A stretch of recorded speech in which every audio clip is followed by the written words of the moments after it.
할렐루야. 네, 우리 오후 예배 나오신 성도님들 다시 한번 환영하고 축복합니다. 우리 옆에 계신 성도님과 이렇게 한번 인사해 보도록 하겠습니다. 아주 해맑은 미소를 좀 지어주시면서 네, 함께 예배 드려주셔서 감사합니다. 이렇게 한번 인사해 볼까요? 네, 우리 한 번 더 인사하실 때 은혜 많이 받으세요. 이렇게 인사하겠습니다. 네, 감사합니다. 네, 오늘은 나를 일으키는 새 사람이라는 제목으로 함께 말씀 나누도록 하겠습니다. 제가 예전에 우연히 기사를 하나 봤습니다. 어떤 기사였냐면 일본에 있는 공항에 그 수화물 벨트가 있죠. 짐을 찾는 그곳에서 거기를 보다 보니까 짐만 나오는 것이 아니라 거기에서 초밥도 함께 나온다라는 그런 기사를 봤습니다. 그래서 무슨 내용인가 했더니 이런 내용이었습니다. 그 일본의 여러 이제 공항을 가보면 수화물 벨트가 있는데 그곳마다 초밥이 놓여진 데도 있고 아니면은 다른 특산물이 놓여진 곳도 있다라는 이야기였습니다. 먼저 해산물이 유명한 오이타 공항에는 짐을 찾는 데를 가면 네, 이렇게 대형 초밥이 나온다고 합니다. 그리고 카가와현이라는 곳이 있는데 이 지역은 우동을 너무너무 사랑해서 우동현이라고 이름을 바꾸려고 했는데 실패했다라는 그런 동네예요. 그래서 이 지역의 다카마츠 공항에 가면은 거기에는 커다란 우동이 나온다고 합니다. 근데 우동 사진이 아니라 지금 펭귄 사진인데요. 우동 사진이죠. 네.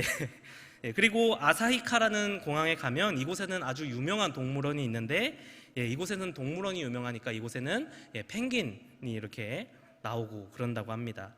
그런데 왜 이런 걸 만들게 됐냐 이야기를 들어보니까 우리 성도님들 경험하셨겠지만 보통 공항에서 짐을 찾으면 걸리는 시간이 짧으면 10분, 길면 30분에서 40분 이상이 사람들이 이제 기다리고 있죠. 그러다 보니까 그 기다림에 지쳐서 화도 나고 짜증도 나니까 이 지역 사람들이 생각을 하다가 그러면 그 지역에 있는 마을의 특산물이나 유명한 것을 좀 올려야겠다고 생각을 했다고 합니다. 그러니까 사람들이 거기서 나오는 그 지역에 유명하고 꼭 가봐야 하는 것들이 등장하게 되니까 이 기다림에 지쳐 있는 사람들의 그런 마음들이 오히려 기대감으로 바뀌어 버리게 되었다라는 겁니다.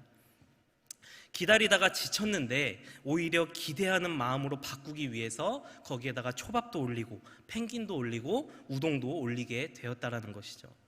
우리도 마찬가지로 이 땅에 살아가면서 혹시 우리 성도님들 가운데 내일을 알 수가 없고 또 시작이구나 반복되는 그런 다람쥐 쳇바퀴 같은 그런 일상 가운데 그렇게 기대감 없이 살아갈 때가 있지는 않으십니까? 간절히 바라는 것은 우리가 드리는 이 예배, 우리가 드리는 이 영적인 갈망과 채워짐이 우리의 삶에 기대감 없는 우리의 삶에 하나님을 향한 기대감으로 바꾸어질 수 있는 은혜가 있기를 주님의 이름으로 축복합니다. 네, 그런데 오늘 말씀을 보니까요, 우리가 그렇게 기대감을 가지고 또 우리의 삶을 바라보기 위해서 꼭 필요한 전제가 있는데 그게 뭐냐? 우리가 꼭 만나야 하는 새 사람이 있다라는 것입니다. 이 세 사람을 만나면 우리의 삶이 기대감으로 또 무력감에서 일어날 수 있다고 성경은 이야기하고 있습니다. 그래서 오늘 말씀을 통해서 나를 일으키는 사람, 또 내 다람쥐 쳇바퀴 같은 그런 반복적이고 평범한 일상 가운데 나를 변화시키는 우리가 살면서 꼭 만나야 할 세 사람에 대해서 어떤 사람인지 좀 살펴보도록 하겠습니다.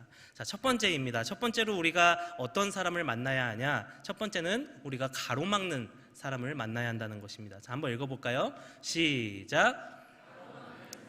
네, 내 앞길을 가로막고 내 계획을 가로막는 사람을 꼭 만나야 한다는 것입니다. 오늘 말씀 배경이 이렇습니다. 이제 예수님께서 갈릴리 가버나움이라는 곳에서 계실 때 이야기인데요. 예수님께서 이제 마을에 도착하고 또 많은 병자들을 고치니까 사람들이 몰리기 시작합니다. 그런데 그 소문을 누가 듣게 되냐? 바로 그 마을에 있던 중풍병자와 그 주변에 있는 네 사람들이 그 소문을 듣게 되었습니다. 우리 성도님들 중풍병 아시죠? 중풍병은 내 몸에 신경이 죽게 돼서 내 몸의 신경이 점차적으로 망가져서 움직이고 싶으나 움직일 수 없는 그런 마비가 되는 증상이 바로 중풍병입니다. 그런데 예수님이 오셨다는 그 이야기를 들읍니다. 그런데 그 예수님께서 병자를 고쳐주신다고 그러거든요. 그러니까 이 중풍병자와 그 주변 사람들이 예수님을 만나러 이제 가기 시작하는 겁니다. 그런데 예수님이 머물고 계시는 그 어느 집에 딱 갔는데 그 상황이 어떤 상황이냐? 바로 이제 사람들이 많이 일어나서 이렇게 주변에 있어서 들어가지 못하는 상황이 되는 거죠. 우리 19절 말씀 한번 읽어보도록 하겠습니다. 19절입니다. 시작.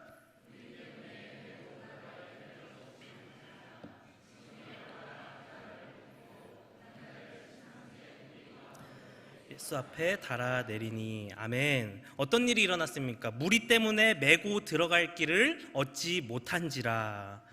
이 사람들이 예수님을 만나러 갔는데 거기에서 가로막힌 겁니다. 자기 길대로 자기 계획대로 자기의 예상대로 되지 않은 상황에 놓이게 된 겁니다. 그러자 이 사람들은 그 딱 가로막힌 그 상황에 놓이자 어떻게 합니까? 그냥 바로 2층으로 올라가게 되는 거죠. 그러면서 자기네 집도 아닌데 이제 지붕을 뜯기를 시작을 합니다. 그 당시의 집은요, 우리가 생각하는 그런 초막집이다 움막집 형태가 아니라 깍두기 같이 이렇게 네모난 그런 집이었습니다. 그래서 그 겉에 이제 외곽에 계단이 있었는데 그 계단이 위로 올라가면 2층은 평평하기 때문에 거기는 보통 이제 2층으로 쓸 수 있었다고 합니다. 그래서 이제 그 사람들이 거기에 올라간 다음에 이제 땅을 파기를 시작을 한 거죠. 그렇다면 반대로 그 안에 있던 집 안에 있던 사람들, 예수님과 집 안에 있던 사람들은 당시에 전등 같은 게 있었겠습니까? 그런 거 없이 집안이 조금 캄캄했을 거예요. 그래서 그 상태로 그냥 그 채광만 가지고 그렇게 약간 어두운 상태로 있었는데 갑자기 천장에서 빛이 들어옵니다.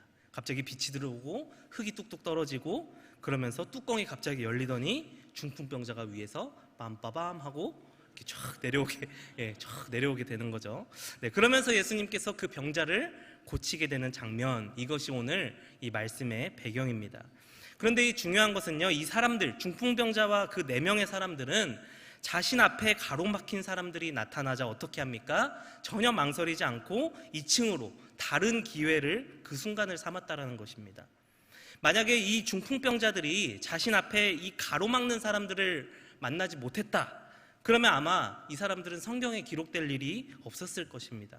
만약에 그 순간에 많은 사람들이 기다리지 않고 그냥 가만히 있어도 예수님께 치유를 받았다면 이 사람들은 그냥 가만히 줄 서서 고침받고 갔을 거예요.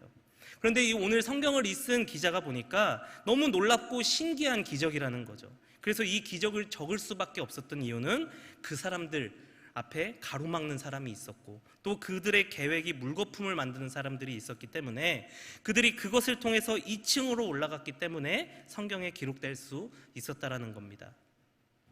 그래서 영국의 그 커뮤니케이션 이론가 폴 스톨츠라는 사람이 있는데 이 사람이 어떤 주장을 하냐면요, 앞으로의 사람은 AQ의 사회가 될 것이다. AQ의 사회, 이런 이야기를 했습니다. 지금까지 우리가 아는 사회는 IQ, 지능지수, 그리고 EQ, 감성지수가 높은 사람이 지배하는 세상이었는데 이제는 AQ가 높은 사람이 능력이 있다 이야기가 하고 있습니다. 이 AQ는 뭡니까? 바로 역경지수라는 겁니다. 이게 뭐냐면 내가 만나는 어려움들, 내 계획이 물거품 됐을 때, 예상치 않은 일을 만났을 때 어떻게 하는지, 그것을 뛰어넘을 수 있는지를 나타낼 수 있는 지수가 바로 AQ라고 하는 것입니다. 그래서 이 역경지수, 이 사람을 3종류로 이 사람이 분류를 했는데 어떤 사람이 있냐면 첫 번째는 퀴터입니다. 퀴터. 이 사람은 어떤 사람이냐면 딱 어려운 일, 그 계획이 실패가 딱 일어나면 도마뱀 꼬리 자르듯이 딱 자르고 그 상황을 도망가 버리는 사람. 역경이 왔을 때 그 상황, 이 자기 뜻대로 되지 않으면 그 자리에서 딱 떠나는 그런 겁쟁이 같은 사람들이라는 겁니다. 이게 첫 번째 사람이고, 두 번째 사람은 캠퍼입니다. 이 캠퍼는 사람들이 문제가 생기면은 그 자리에서 그냥 캠프를 쳐버리는 겁니다. 캠프 치듯이 주저앉아 버리는 사람. 그래서 누가 나한테 뭐라고 하고 누가 나한테 험담을 하고 나에게 상처를 주면은 그 말을 계속해서 생각하면서 상처받고 안 되는 상황에 계속 갇혀서 주저앉아 버리는 사람이 바로 캠퍼라는 겁니다. 근데 마지막으로 3번째 부류의 사람이 있는데 바로 클라이머라는 사람입니다. 이 사람이 어떤 사람이냐면 내가 어려운 일이 생기고 내가 막히는 일이 생기고 내 뜻대로 되지 않는 일이 생긴다면 오히려 그 문제를 기회 삼아서 뛰어넘는 사람, 그 사람들을 바로 클라이머라고 하는 사람들입니다. 이 중풍병자와 4사람들이 전형적인 클라이머와 같은 사람들이었습니다. 그들은 가로막는다고 무시당한다고 상처받고 도망가고 주저앉아버리는 것이 아니라 오히려 가로막힌 그 순간을 2층으로 올라갈 수 있는 그런 기회로 삼았다라는 것입니다. 우리의 삶도 마찬가지 아닙니까? 우리는 내 자신의 뜻과 비전, 그런 꿈들을 꺾어버리게 되고 주저앉게 만드는 그런 사람들이 우리는 수많이 경험을 할 수 있습니다. 그렇다면 우리가 그 순간에 절대로 잊으면 안 되는 게 뭐냐면 바로 그 순간이 하나님께서 우리에게 사인을 주시는 순간인데, 어떤 사인이냐, 바로 1층에 있지 말고 2층으로 올라와라 말씀하시는 때라는 겁니다. 그래서 나를 가로막고 내 꿈을, 내 계획을 물거품으로 그런 만드는 사람들이 있다면 그것을 기회 삼고 2층으로 올라갈 수 있는 사람, 그리고 그때는 하나님께서 뻔한 이야기, 뻔한 스토리가 쓰여져 있는 그 가운데서 지붕을 뚫고 성경에 기록된 것과 같이 우리 성도님들의 삶 가운데도 새 이야기가 쓰여지는 그런 축복의 주인공 되시기를 간절히 축복합니다. 네, 그런가 하면 우리가 만나야 될 두 번째 사람은 누구냐면요, 바로 도고의 사명을 감당하는 사람입니다. 우리 함께 읽어보도록 하겠습니다. 시작. 네, 도고의 사명을 감당하는 사람. 이 중풍병자는 예수님 앞에 나아갈 수가 없었습니다. 왜요? 중풍병이 있었기 때문이죠. 의지는 있는데 가고 싶어요. 그런데 못 가요. 마비가 됐기 때문이죠. 그런데 이 병자가 예수님 앞에 나올 수 있었던 이유는 딱 하나였습니다. 그에게 뭐가 있었기 때문이죠? 그들의 친구들, 그들의 주변에 있는 그 4명의 사람들 때문에 나아갈 수 있었다라는 거죠. 그런데 이 사람들의 한 행동을 한번 보시면은 성경에서 이렇게 표현을 하고 있는데요. 우리 19절 말씀을 다시 한번 좀 읽어보도록 하겠습니다. 19절 말씀입니다. 시작.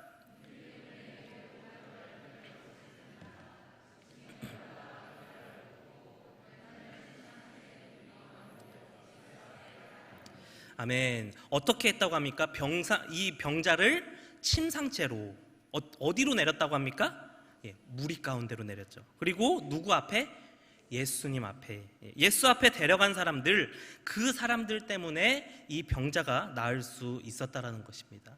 이 중풍병자의 그 4명의 사람들이 사실은 성경의 어느 구절도 친구들이라, 중풍병자와 친구들이라고 우리가 익히 알고 있는데 사실 친구라고 이야기하고 있는 성경 구절은 없거든요. 그래서 이 사람들이 친구일지 아니면 사촌일지 형제들인지 가족인지 종들인지는 잘 모르겠지만 우리는 그냥 편하게 중풍병자와 4명의 친구라고 우리는 이야기하고 있지 않습니까?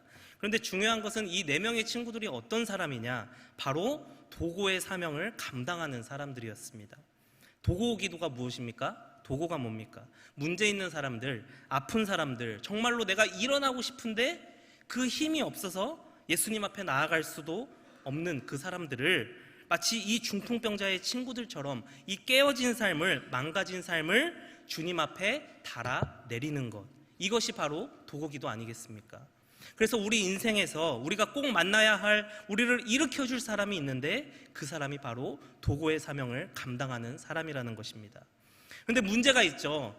그 문제가 뭡니까? 우리는 우리 자신이 괜찮은 척하면서 살고 있습니다. 우리 자신이 영적인 중풍병자라는 것을 인정하지 않으면서 살고 있습니다. 이 영적인 중풍병자가 뭡니까? 내가 내 계획대로 안 되고 내가 한숨 쉰다, 그러면은 그 사람이 영적인 중풍병자입니다. 왜 그렇습니까? 나는 매일 영적으로 강하고 넘어지지도 않고 어떠한 상황 속에서도 요동하지 않으려고 하는데 내 실제적인 모습은 조그만 비바람에도 쓰러지는 게 우리 아니겠습니까? 매일 우리는 영적으로 넘어집니다. 우리가 영적으로 완벽하고 싶으나 죄와 유혹과 사단에게 마비돼서 영적으로 넘어지거나 하나님께 가고자 하지만 우리가 마비돼서 가지 못하는 사람들, 그 사람들을 바로 영적인 중풍병자라 하는 것입니다. 우리 가운데 많은 사람들, 아니죠, 그냥 제 자신만 봐도 저는 그런 사람입니다.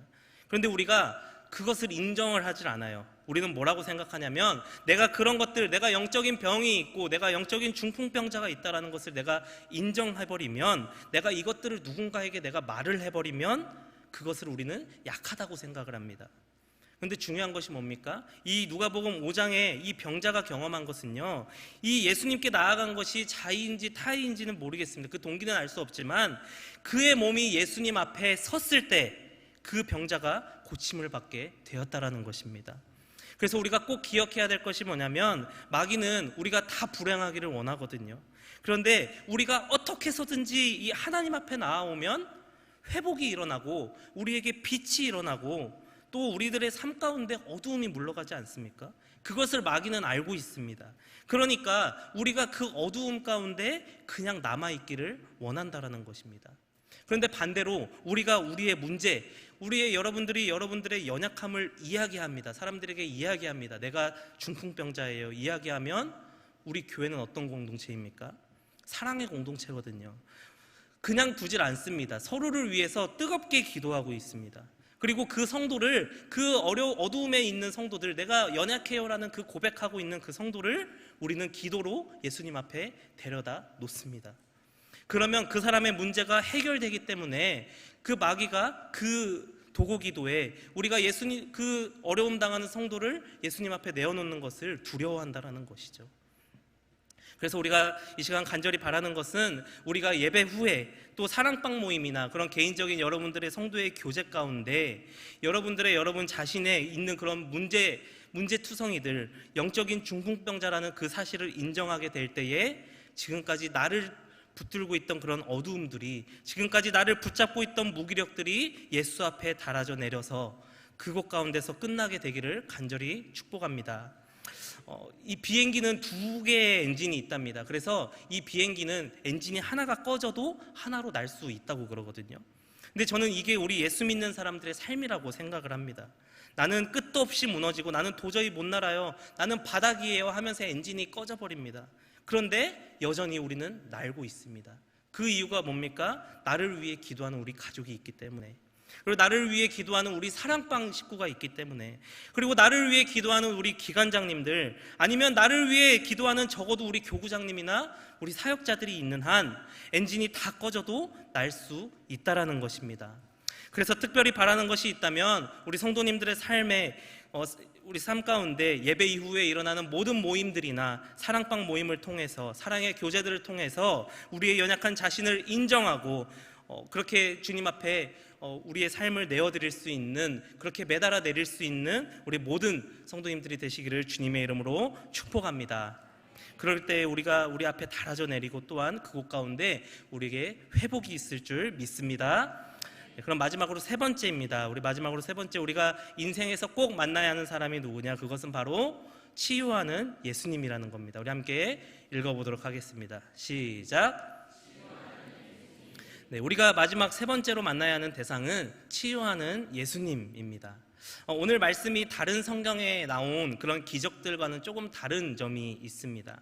예수님이 이 병을 고치는 장면을 보면 그 치유하는 순서가 있다라는 거죠. 오늘 말씀 20절 한번 읽어보도록 하겠습니다. 20절입니다. 네, 시작.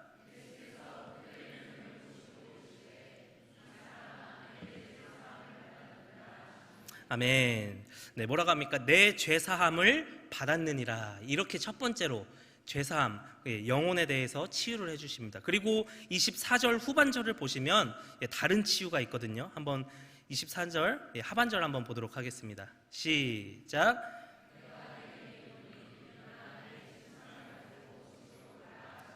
아멘. 일어나 내 침상을 가지고 집으로 가라 말씀하시면서 두 번째로 육체의 질병을 치료해 주십니다.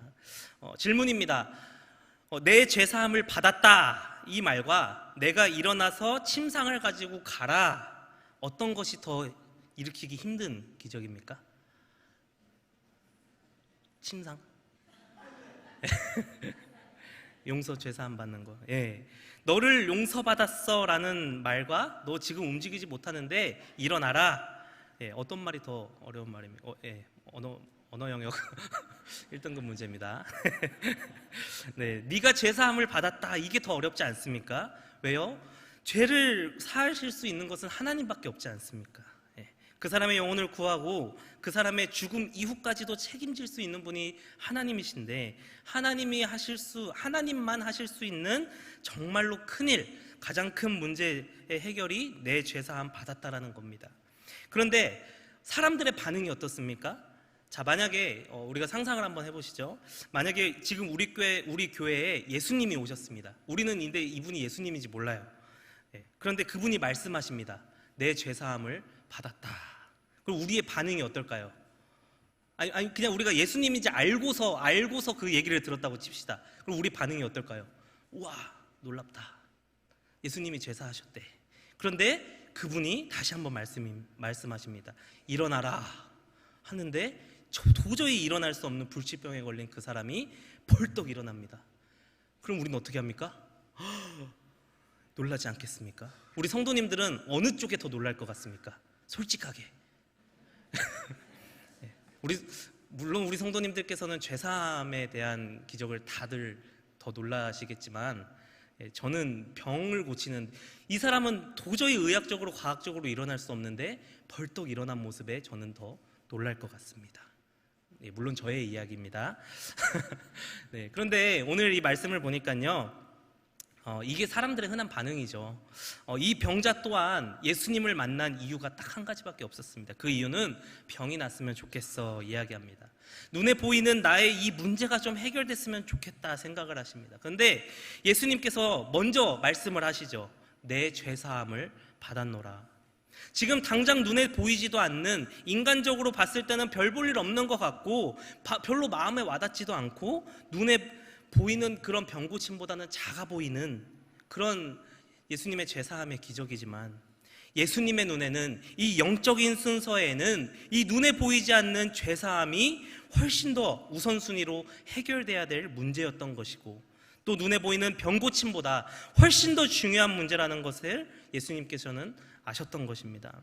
왜 그렇습니까? 사람들은 누구에게나 다 죄의 본성이 있습니다. 이 중풍병자도 마찬가지였겠죠. 그런데 이 사람은 몸이 마비돼서 행동으로 짓는 죄는 아마 지을 수가 없었을 것입니다.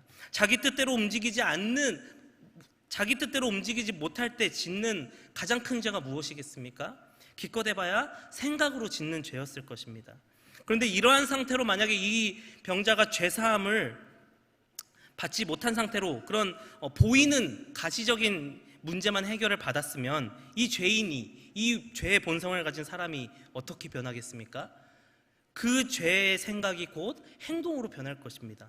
우리도 죄를 지을 때 그냥 의식의 흐름대로 가는 것이 아니라 우리도 생각에서부터 시작되는 것이 죄 아니겠습니까? 예수님께서는 그걸 아셨던 것 같습니다. 그래서 우리의 선한 목자 되신 예수님, 그 병자의 상황에 그 영혼에 가장 잘 아시는 그 예수님께서 단순히 병 고침만으로 끝난 것이 아니라 그의 영혼의 병을 먼저 보시고 죄를 먼저 해결하시고 그 죄인인 사람이 앞으로 어떻게 살아가야 될지에 대해서 제시해 주신 다음에, 그 다음에 병을 고쳐주심으로 말미암아 영원히 그 사람이 주님 안에 거하게 하시는 그런 선한 길로 인도하시는 선한 목자 되신 예수님이라 하시는 겁니다. 그래서 우리가 꼭 기억해야 될 것이 있다면, 하나님께서 내 삶의 가장 큰 문제, 보이지 않는 구원이라는 그런 영적인 죽음이라는 그런 문제를 해결해 주신 주님께서 내 앞에 보이는 작은 문제, 하나님이 가장 선하신 길로 해결하시고 인도하실 줄을 믿습니다. 그래서 우리가 올바로 하나님 앞에 나아가기 위해서 그 길을 인도하신다라는 것을 잊지 않는 우리 모든 성도님들이 되시기를 주님의 이름으로 축복합니다. 우리의 시선은 당장의 눈앞에 보이는 그런 현실을 걱정하고 있지만, 하나님께서는 영혼을 보시고, 그렇게 영혼을 보시고 일하시는 선하신 하나님이시라는 것을 믿는 저와 우리 모든 은혜드림 교회 성도님들 되시기를 주님의 이름으로 축복합니다. 네, 그래서 우리가 잘 아는 복음성가 중에 날마다 숨쉬는 순간마다 이런 찬양이 있지 않습니까? 이 찬양의 가사가 이렇습니다. 제가 찬양을 잘 못해서 그냥 가사만 불러드리겠습니다.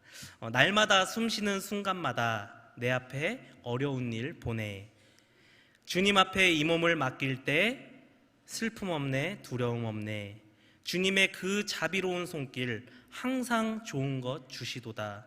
사랑스레 아픔과 기쁨을, 수고와 평화와 안식을. 이런 가사의 내용입니다. 그런데 이 찬양시가 나온 그 배경이 이렇다고 합니다. 이 찬양을 작사하신 분이 스웨덴의 샌델버그라는 분이었는데요.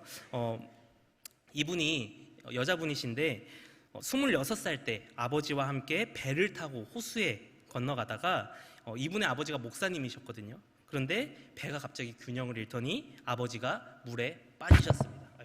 물에 빠지셨습니다. 그리고 그 상태로 그냥 익사하셨습니다. 이 딸이 이 호수에서 나온 이후에 우울증에 빠졌습니다. 자기 한탄에 빠지고 내가 이 아버지를 살리지 못했어 자책하고 삶을 비관하고 있었습니다. 그래서 자신에 대해서 나는 이제 끝났다, 내 미래는 없다, 이제 그러고 살고 있는데, 그분이 경험했던 게 뭐냐, 바로 내 삶은 끝났다고 생각을 하는데 그 삶이 끝이 아니더라는 겁니다. 계속해서 내 삶에 살만한 일이 자꾸 생기고, 자꾸 이제 꺼져가는 불씨들 가운데 자꾸 그 불을 붙여주시는 일들이 자꾸만 그분에게 일어나게 하시고, 그래서 이분이 최종적으로 이 결론적으로 썼던 가사의 고백이 바로 날마다 숨쉬는 순간마다 이 찬양의 가사였다는 것이죠. 이 후렴에 어떤 가사가 있습니까? 주님의 그 자비로운 손길 항상 좋은 것 주시도다. 저는 이게 다 내 모든 것을 이루고 모든 것을 누린 사람의 한 고백이 아니라 가장 큰 실패를 경험했던 사람의 고백이었습니다. 여러분, 이 사람이 어떻게 이 고백을 할 수 있었겠습니까? 이 사람은 딱 하나 믿었던 사람이 있기 때문에 하나님께서는 보이지 않는 가장 큰 문제, 구원이라는 문제까지 하나님께서 내 삶 가운데 응답하셨고 내 인생을 인도하셨더라면 보이는 내 삶의 작은 문제는 주님께서 가장 선한 길로 인도하실 것이다. 이 확신이 있었기 때문에 그렇다라는 것입니다. 그래서 이 시간 간절히 바라는 것은 무엇보다 우리 성도님들의 삶이 그 구원에 놀라는 삶이 되시기를 간절히 축복합니다. 그래서 내 삶에 일어날 수 있는 가장 큰 기적이 있다면 하나님을 알 수도, 하나님을 믿을 수도, 하나님을 찾을 수도 없는 그런 존재인 내가 하나님을 알고 믿으며 지금 이 자리 가운데서 예배한다는 그 사실입니다. 그래서 이 사실이 보이지는 않지만 가장 가장 큰 기적을 믿을 때 내 삶에 보이는 그런 작은 기적들이 계속해서 하나님께서 선한 길로 인도해 주실 줄 믿습니다. 그래서 이것들을 우리가 바라보고 또 하나님 붙들고 계속해서 날마다 하나님께 기쁨이 되시는 우리 모든 은혜드림 교회 성도님들 되시기를 주님의 이름으로 축복합니다. 네, 기도하겠습니다.